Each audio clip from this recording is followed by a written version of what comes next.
আজকে আমাদের বাড়িতে পিঠে হবে।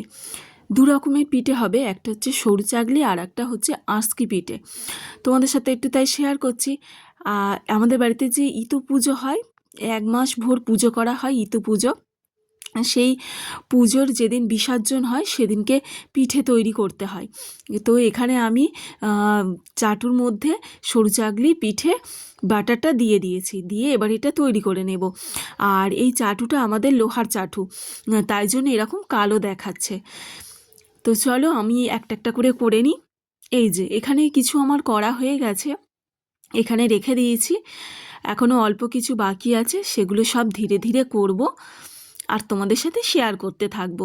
আর এটা হচ্ছে আঁশকি পিঠে, অনেকে আবার এটাকে সাজের পিঠে বলে বোধহয়, আমার ঠিক জানা নেই, তবে আমরা এই পিঠেটাকে আঁশকি পিঠে বলি।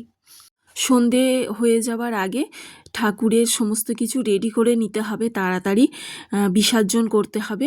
তাই আমি ঝটাপট এইগুলোকে বানিয়ে নিই। ঠাকুরের ভোগ দেয়া থেকে আরম্ভ করে সমস্ত কিছু ঝটাপট করে তৈরি করে নিই। আর এই যে আমার এখানে এইগুলো করা হয়ে গেছে, এতগুলো তৈরি করেছি।